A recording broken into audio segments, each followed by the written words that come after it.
one comment I hear over and over again is we didn't see it coming. Didn't see it coming.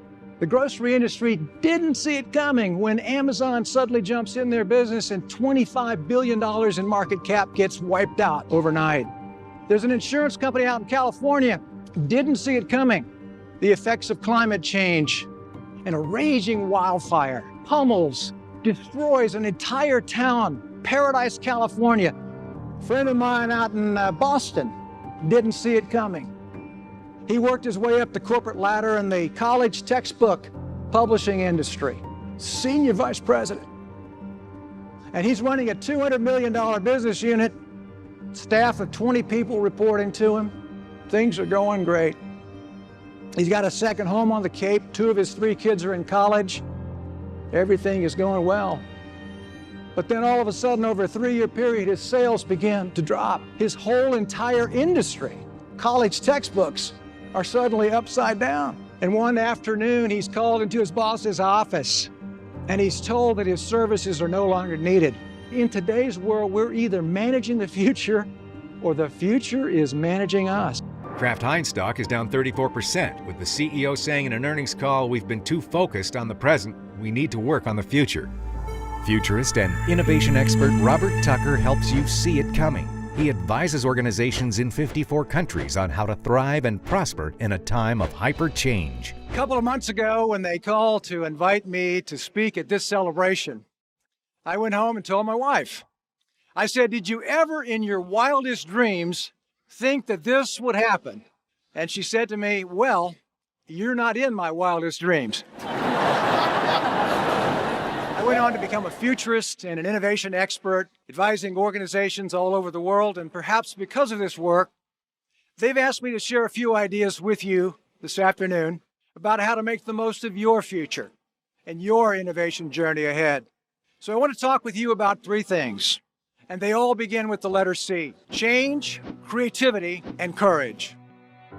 Dawn finally appeared, and I get up, I look around, and boom, there's my tent, 30 feet away.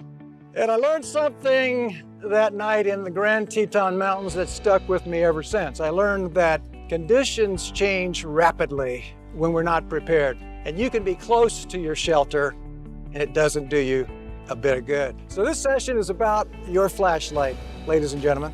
This session is about your light on the world. Because when you think about it, innovation is nothing more than a tool, just like a flashlight. Good morning, everybody. How are you? We got 3 tiers of people here. This is awesome. Robert Tucker crisscrosses the globe, inspiring audiences to seize the opportunities in today's rapid changes. He is the author of 7 best-selling books, including Managing the Future, Driving Growth Through Innovation, and Innovation is Everybody's Business. His columns in Forbes.com are read by thousands of managers and leaders every month, and he's a frequent guest on PBS, Channel News Asia, CBS, and the CNBC program, The Business of Innovation. We've got a lot of things to pay attention to. So I think right now, today, what you're seeing is they want to innovate. They know they need to innovate. They must innovate, but they have a lot of priorities on their plate that distract them from innovation.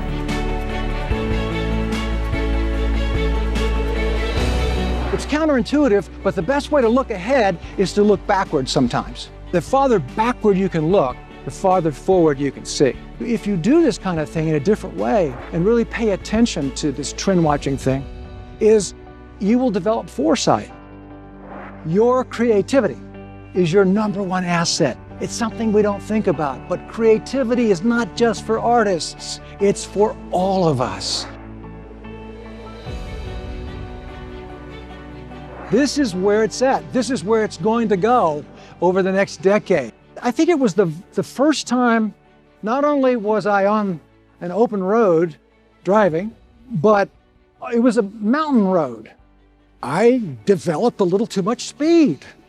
And so I'm like, you know how I'm losing control, the car's starting to drive itself, and I'm over in the gravel, and there's this huge lift. And I'll never forget, my dad just kind of reaches over and starts maneuvering the car back.